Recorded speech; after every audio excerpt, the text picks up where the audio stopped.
Bonjour à tous, c'est Conrad et Maëva de Fourgon Voyageur. Aujourd'hui, on aimerait vous présenter notre système d'eau dans le fourgon.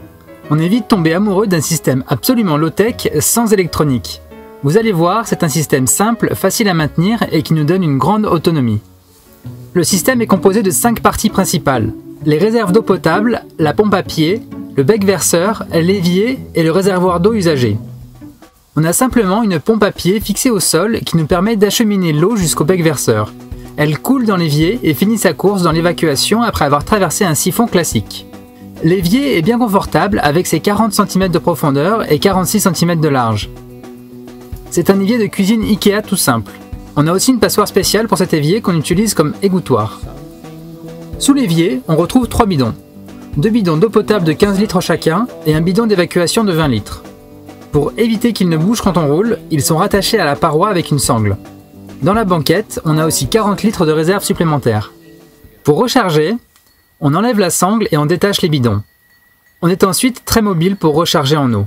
On peut aller n'importe où, fontaine, toilette, particulier, jardin, cimetière, c'est ultra flexible. Une fois les bidons remplis, on les remet sous l'évier, puis on resserre la sangle et on reconnecte la pompe. Voilà, le système est prêt à être utilisé. Dans chaque bidon sous l'évier, on a immergé des tuyaux qui vont jusqu'au fond pour permettre à la pompe de prélever l'eau.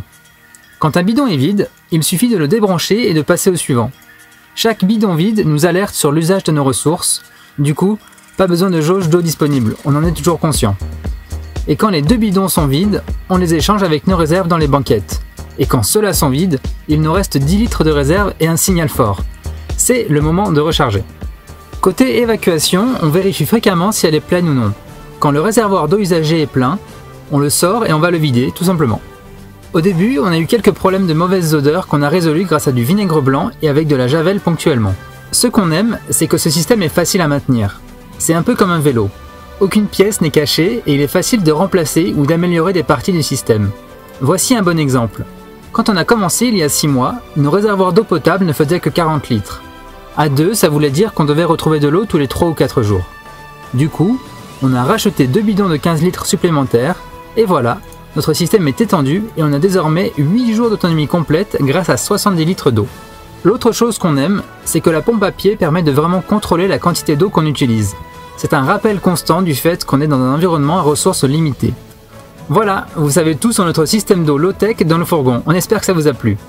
N'oubliez pas de liker nos vidéos et de vous abonner pour être prévenu lorsqu'on publie de nouvelles vidéos. C'était Conrad et Maëva de Fourgon Voyageur. À la prochaine!